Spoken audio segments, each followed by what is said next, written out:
What's going on, y'all? It's your boy No Credit. I'm back again with another one. I need you guys to do me a favor. Hit that like button, hit that subscribe button, that notification icon for more videos like this. That being said, let's get into it. Terence Crawford versus Jaron is the fight they make according to the boxing fans. They're saying 26-year-old Jaron is ready for a guy like Terence Crawford. Now, we're talking about a guy, Terence Crawford, who has an extensive resume in the sport of boxing. This guy's been on the pound-for-pound list for more than 10 years.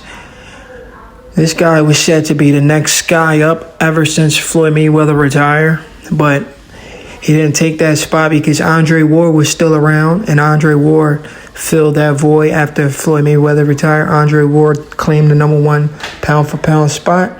Terence Crawford had to wait his turn. Terence Crawford turned.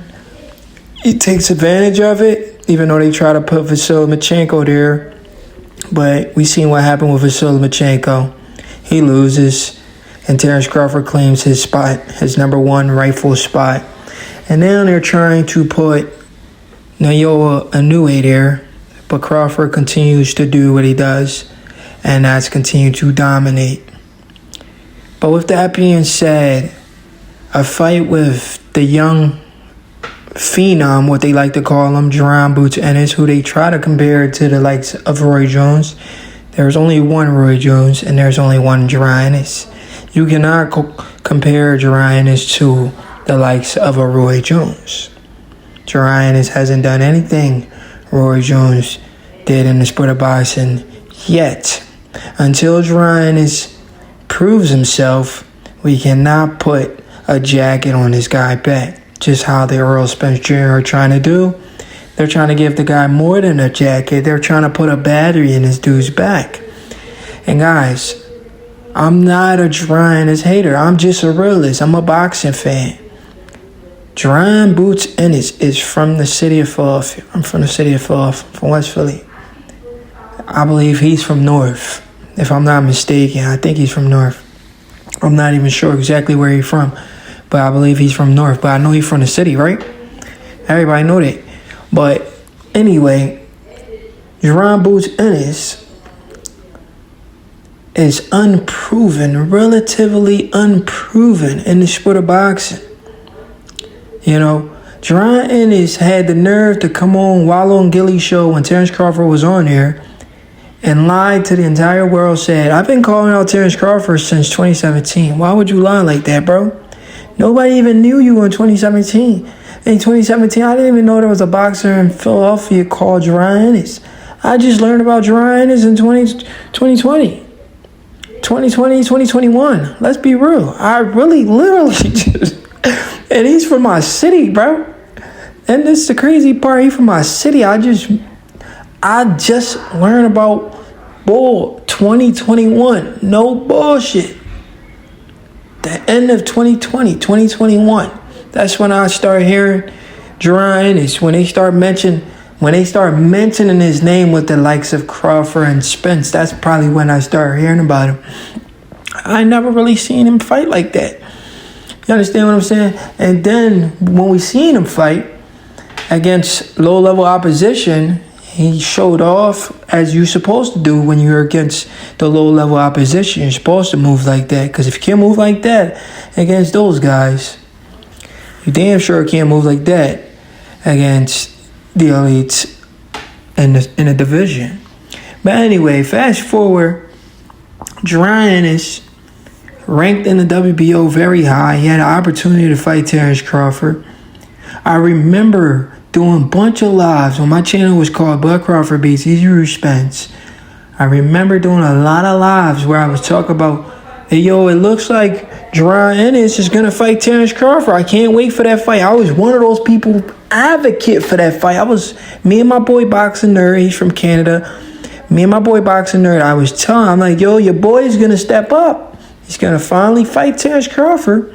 He's going to be Terence Crawford mandatory.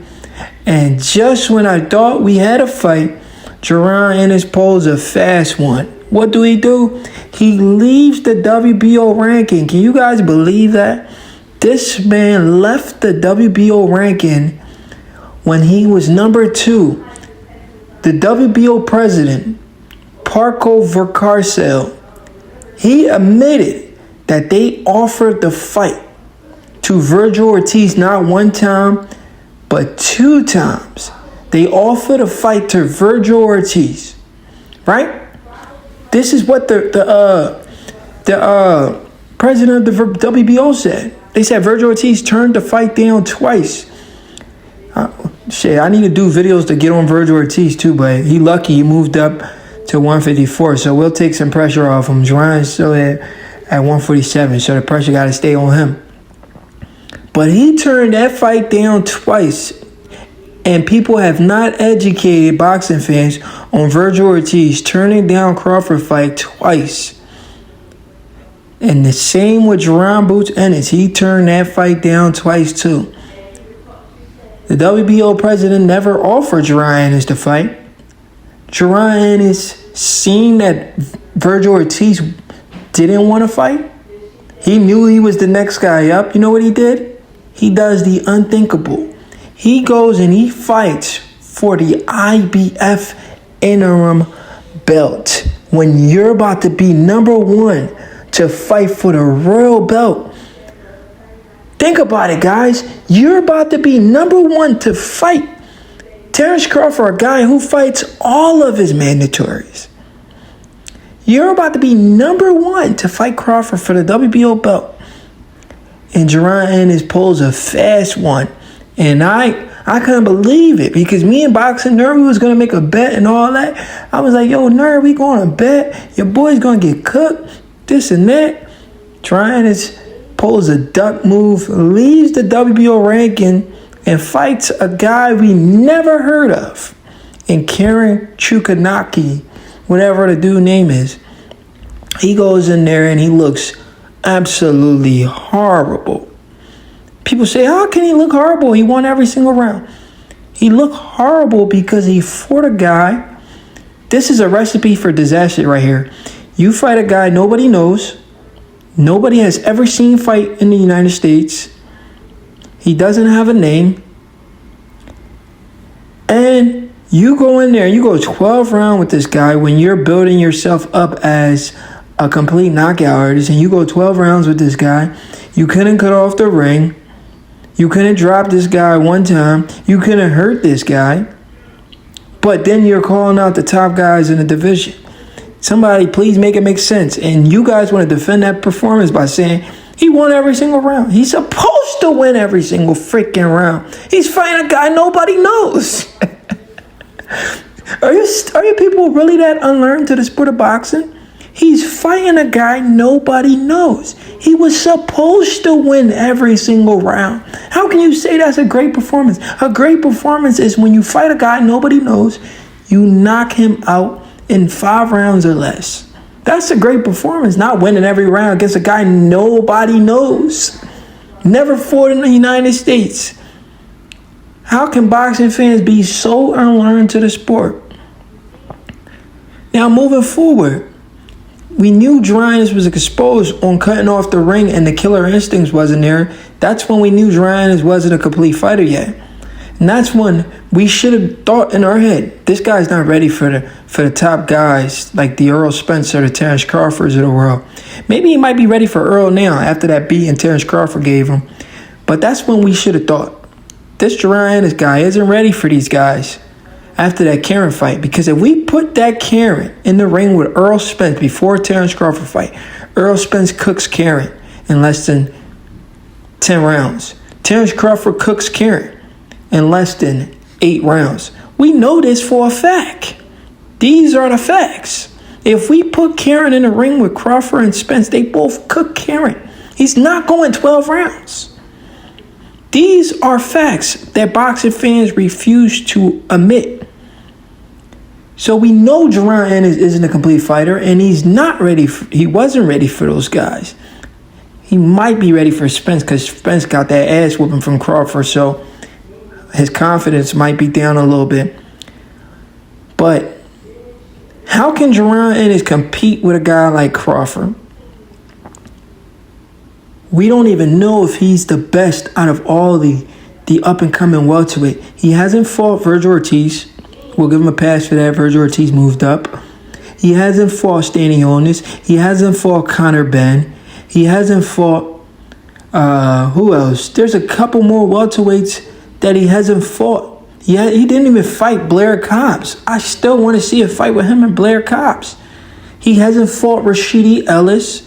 Yeah, he beat this guy, but this guy Villa absolutely robbed Rashidi Ellis. I still want to see a fight with him versus Rashidi Ellis. You understand what I'm saying? It's still a good fight. So how can he be ready for the likes of Bud if he hasn't even fought the up-and-coming guys yet? He has fought absolutely none of them. The dude Villa was relatively unknown. Nobody knew who Villa was until he fought Rashidi Ellis. So we can't really count Villa like that. If he would have fought Rashidi, we'll give him credit for that. But you fought a guy who got a decision against a guy he wasn't supposed to get. Rashidi won that fight, whether you guys want to say he did or not. Anyway, with Jaron Ennis not fighting the likes of Rashidi, Cobbs, and all these other welterweights that are under the likes. So those guys are under the likes of Danny Garcia, Eudonis Ugas, who else? Sean Porter, Kell Brook, Keith Thurman. Those guys. He didn't even fight none of those guys under those guys. Didn't fight Danny, didn't fight Earl, didn't fight... Well, Earl's top 2 with Crawford, but he didn't fight none of those guys. How then can we throw him in there with Crawford? How is that a fair fight? How do boxing fans, how do your mind work? Is that how boxing work? Isn't a guy supposed to gradually move up the ladder? You want to just throw this dude in there because you're mad Crawford punched on Spence? If I didn't know it was Errol Spence Jr. fans, I would have thought the entire sport of boxing and people calling for Jaron Ennis versus Terence Crawford fight are casuals. I really would have thought you guys were casual. But because I already know a lot of y'all are Errol Spence Jr. fans, you know what? You guys are casuals. I'm talking about the diehard Earl Spence Jr. fans. So I'm not even going to say I would have called y'all casuals because y'all are casuals. Even Shakur Stevenson said a lot of Earl Spence Jr. fans are casuals. 78 Sports TV was bad when Shakur Stevenson said that. But yeah, so a lot of these Earl sexuals, they're the one putting a battery in this kid back when this kid hasn't proven himself in the ring yet. You want to throw this kid into water. You want to throw this kid in the water and he doesn't know how to swim yet. He's going to drown. It's crazy, bro. It's crazy how you guys are trying to put a battery in this dude's back. This guy goes in there with Terence Crawford and he gets hurt. His career is over.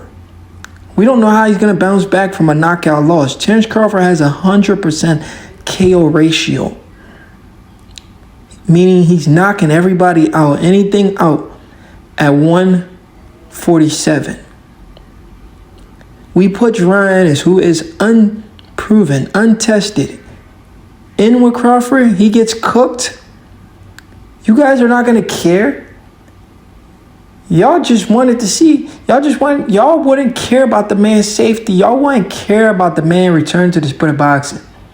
You just hope for the possibility he can catch Crawford with one of those wild shots that he throws, and it looks like he tries to hit guys in the back of the head. If you guys remember his fight with Thomas Delorme team filed a complaint after the fight saying Ennis intentionally hit them in the back of the head. So is that the punch you guys are hoping Jaron Ennis can land on Crawford? You think Crawford isn't ready for a punch like that? Crawford cooks Jaron Ennis in 8 to 9 rounds or less, depending on how Crawford wants to come out. You people got to stop pushing this fight like this is the next best fight in the sport of boxing. First of all, no promoter wants to put money up for Jaron Ennis versus Terence Crawford. Jaron Ennis' last fight versus this guy Villa, he made $125K. You understand what I'm saying? Crawford last fight versus Errol Spence, he made 25 to 30 mil. What promoter is willing to lose money on that fight? Seriously, guys. Sit down and think about it. What promoter is willing to lose money on a fight like that? No promoter wants to lose money. This is a business. This is prize fighting. That's the reason the fight's not happening. Because no promoter wants to lose money. Where's the money's going to come from? To pay Jaron, who made 125K. How much do you think he's going to want? 5 to 10 mil? Crawford, who made upwards 25 to 30 mil? What are they going to guarantee Crawford? And do you believe a pay-per-view with Jaron Ennis, who nobody really knows like that? And I'm being honest, he's relatively unknown in the boxing world like that because he hasn't beaten anybody yet for his name to be popping like it should be. Do you think that fight is gonna sell? Absolutely not. A lot of you guys that are pushing for that fight, you won't pay for that fight because you know that's not a true 50-50 fight. It's your boy No Credit, and I'm out.